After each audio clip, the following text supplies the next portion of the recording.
Welcome back to C programming course. So guys, आज के tutorial में हम देखेंगे कि ऑपरेटर्स क्या होते हैं और सी लैंग्वेज में किस तरह के ऑपरेटर्स होते हैं। सी लैंग्वेज हमें कौन कौन से ऑपरेटर जो है वो प्रोवाइड करती है। सो गाइस, जो ऑपरेटर है वो प्रोग्रामिंग के अंदर एक बहुत इंपॉर्टेंट कॉन्सेप्ट है, क्योंकि जो हम लॉजिक बनाते हैं प्रोग्रामिंग के अंदर वो ऑपरेटर्स के ऊपर डिपेंड करती है। सो जो ऑपरेटर्स होते हैं वो सिंबल्स होते हैं जो हम यूज करते हैं डेटा के ऊपर कुछ ऑपरेशंस परफॉर्म करने के लिए। सो जो सी लैंग्वेज है वो वैरायटी ऑफ ऑपरेटर्स हमें प्रोवाइड करती है। तो अब देखते हैं कि सी लैंग्वेज के अंदर कौन कौन से ऑपरेटर्स हैं। तो जो सबसे पहले है वो है अरिथमेटिक ऑपरेटर्स, फिर देन रिलेशनल ऑपरेटर्स, फिर logical operators, then bitwise operators and then assignment operators. अब हम इनको बारी बारी डिटेल से जानते हैं कि ये क्या होते हैं और इनका काम क्या होता है। सबसे पहले हम जानेंगे अरिथमेटिक ऑपरेटर्स के बारे में। अरिथमेटिक ऑपरेटर्स होते हैं एक सिंबल होते हैं जो यूज होते हैं मैथमेटिकल ऑपरेशंस को परफॉर्म करने के लिए डेटा के ऊपर इन सी लैंग्वेज। सी लैंग्वेज जो है वो बहुत सारे अरिथमेटिक ऑपरेटर्स जो है वो प्रोवाइड करती है, जिनकी लिस्ट में सबसे पहले है वो है प्लस, जो दो वैल्यूज को ऐड करता है, माइनस दो वैल्यूज को सब्ट्रैक्ट करता है, देन मल्टीप्लिकेशन जिससे हम दो वैल्यूज को मल्टीप्लाई करते हैं, और then division and then modulus. Modulus operator जो होता है वो हमें रिमाइंडर जो होता है जब डिवीजन करते हैं तो हमें वो प्रोवाइड करता है, उसको हम मॉड्यूलस को हम रिमाइंडर ऑपरेटर भी बोलते हैं। मैथमेटिक ऑपरेटर्स को कोड के जरिए समझते हैं। सबसे पहले हम यहाँ पे एक न्यू फाइल क्रिएट कर लेंगे सी की। इसको पाथ दे देंगे, तो मैं यहाँ पे नाम रख देता हूँ अरिथमेटिक सी। फिनिश। सबसे पहले हेडर फाइल इंक्लूड करेंगे।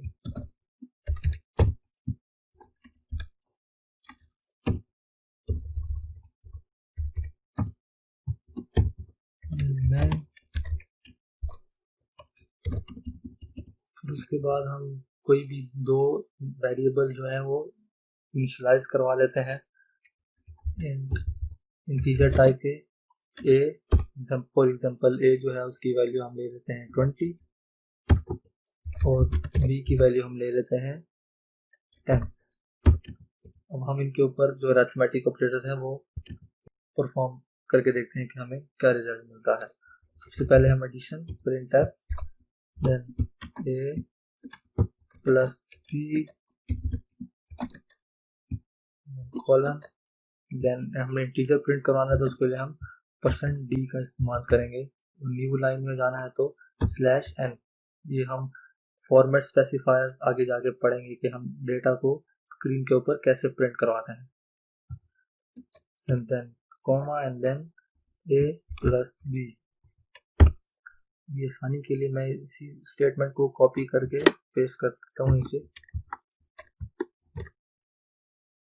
देन a माइनस बी और यहाँ पे a minus b, then a multiply b, then यहाँ पे भी a मल्टीप्लाई बी, फिर a divided by b divided by b. हम इसको रन करते हैं और देखते हैं कि हमें क्या आउटपुट मिलती है। सो गाइस, ये हमें आउटपुट मिल गई। a प्लस बी जो है 2 प्लस 20 प्लस 10 30 माइनस करके 10 मल्टीप्लाई करके 200 और डिवीजन में हमें 2 मिला है। सो गाइस, जो अरिथमेटिक ऑपरेटर्स होते हैं वो कुछ इस तरह से काम करते हैं। सो गाइस, जो नेक्स्ट टाइप है वो है रिलेशनल ऑपरेटर्स। सो रिलेशनल ऑपरेटर्स वो वाले ऑपरेटर्स होते हैं जो किसी कंडीशन को चेक करने के लिए यूज किए जाते हैं। जो रिलेशनल ऑपरेटर होता है वो दो वैल्यूज को आपस में कंपेयर करता है।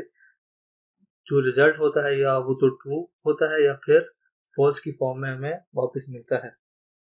सो रिलेशनल ऑपरेटर्स जो होते हैं उनको समटाइम्स हम कंपैरिजन ऑपरेटर भी कॉल करते हैं, क्योंकि जो होता है ये एक कंडीशन को टेस्ट करते हैं और कंडीशन टेस्ट करने के बाद हमें जो रिजल्ट मिलता है वो ट्रू या फॉल्स की फॉर्म में मिलता है। तो इसमें जो है वो 6 ऑपरेटर्स पाए जाते हैं। जो सबसे पहले है वो इक्वल टू है, जो चेक करता है कि दो वैल्यूज आपस में इक्वल हैं या नहीं। उसके बाद नॉट इक्वल टू जो चेक करता है कि दो वैल्यूज आपस में नॉट इक्वल टू मतलब इक्वल नहीं है। फिर ग्रेटर देन, लेस देन, फिर ग्रेटर देन और इक्वल टू, और लेस देन और इक्वल टू। सो गाइस उसके बाद आते हैं लॉजिकल ऑपरेटर। जो लॉजिकल ऑपरेटर होते हैं उनका जो काम होता है वो कंपाउंड कंडीशंस को चेक करना होता है। लॉजिकल ऑपरेटर्स में जो है वो तीन ऑपरेटर्स हैं, एंड, और नॉट। सो जो एंड ऑपरेटर है उसको हम एम्परसैंड के साइन से क्लियर करते हैं। इसका जो पर्पस होता है ये दो वैल्यूज को आपस में चेक करता है, उनकी कंडीशन चेक करता है। जो उसका रिजल्ट होता है वो ट्रू होता है अगर जो दोनों कंडीशन हो वो ट्रू हो। अगर एक भी कंडीशन अगर फॉल्स होगी तो इसका रिजल्ट हमें फॉल्स मिलेगा। जैसे एग्जांपल में हमने ए लिया हुआ है 10 के इक्वल और बी 20 के इक्वल। सो जो ए है वो ग्रेटर देन 10 नहीं है, ए इक्वल टू 10 है, तो यहाँ पे एक कंडीशन अगर फॉल्स हो जाती है तो जो पूरा रिजल्ट मिलेगा हमें इस एक्सप्रेशन का वो हमें फॉल्स मिलेगा। सो जो दूसरा ऑपरेटर आता है उसको और बोलते हैं। और भी दो वैल्यूज या कंडीशन, ये जो होता है ये ट्रू रिजल्ट प्रोड्यूस करता है अगर एक भी कंडीशन ट्रू हो जाए तो। जैसे एग्जांपल में हमने ए 100 लिया हुआ है, बी 50, नीचे जो एक्सप्रेशन लिखी हुई है कंडीशन मतलब ए जो है वो ग्रेटर देन 50 है, तो ये कंडीशन ट्रू है। एक भी कंडीशन अगर इसमें ट्रू हो जाए तो हमें जो ओवरऑल आंसर मिलेगा वो ट्रू में मिलेगा। सो अब जो तीसरा आता है लॉजिकल ऑपरेटर वो है नॉट। नॉट जो होता है ये एक कंडीशन को रिवर्स करने के लिए काम आता है। अगर किसी भी एक्सप्रेशन का जो रिजल्ट है वो ट्रू आ रहा है तो ये उसको फॉल्स कर देगा। अगर फॉल्स है तो जो हमें इसका रिजल्ट मिलेगा कंडीशन का वो ट्रू मिलेगा। जैसे इस एग्जांपल में हमने दिया हुआ है कि a इक्वल 100, b इक्वल 50। वैसे तो जो ओरिजिनल इस कंडीशन है a इक्वल्स टू b ये फॉल्स है, लेकिन जब हम इसके साथ नॉट लगाएंगे तो ये हमें ट्रू रिटर्न करेगा। सो इसके बाद जो ऑपरेटर की फॉर्म आती है उनको बोलते हैं bit wise operators. Bit wise operators होते हैं वो बिट्स के ऊपर काम करते हैं और बिट बाय बिट ऑपरेशन जो होता है वो परफॉर्म करते हैं। सिर्फ इसमें जो ऑपरेटर्स होते हैं वो बिट वाइज एंड होता है, बिट वाइज और बिट वाइज कंप्लीमेंट। सो ये टेबल में कुछ वैल्यूज दी हुई हैं, उनके ऊपर एंड, बिटवाइज एंड और बिटवाइज और बिटवाइज कंप्लीमेंट जो ऑपरेटर है वो लगाए गए हैं। सो इसके बाद जो वाला ऑपरेटर्स आते हैं उनको असाइनमेंट ऑपरेटर्स बोलते हैं। असाइनमेंट ऑपरेटर्स हमने किसी वैल्यू किसी दूसरे डेटा टाइप के वेरिएबल के अंदर असाइन करना है तो हम असाइनमेंट ऑपरेटर यूज करते हैं। इसमें जो सबसे पहले जो ऑपरेटर जो बहुत ज़्यादा यूज होता है वो इक्वल्स टू का ऑपरेटर है। इक्वल्स टू का ऑपरेटर सिंपल असाइनमेंट ऑपरेटर है।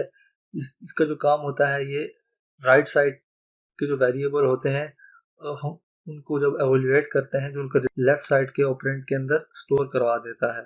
सो असाइनमेंट ऑपरेटर्स कुछ इस तरह से काम करते हैं। सो उसके बाद जो ऑपरेटर्स की प्रेसिडेंस होती है वो देखते हैं कि क्या होती है। सो जैसे आपने कैलकुलेटर में देखा होगा कि उसमें एक रूल यूज होता है BDMS, सबसे पहले ब्रैकेट फिर मल्टीप्लिकेशन फिर डिवीजन। सो कंप्यूटर में भी कुछ इसी तरह से होता है, ऑपरेटर्स की प्रेसिडेंस होती है।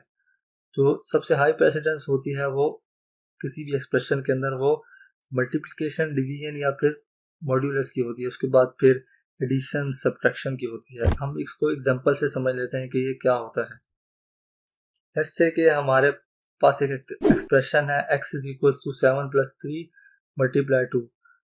सो यहाँ पे x की जो वैल्यू हमें जो रिजल्ट मिलेगा वो 13 मिलेगा, 20 नहीं मिलेगा, बिकॉज जो पिछले टेबल में हमने देखा है कि जो मल्टीप्लिकेशन है उसकी जो प्रेसिडेंस है वो प्लस से ज़्यादा है।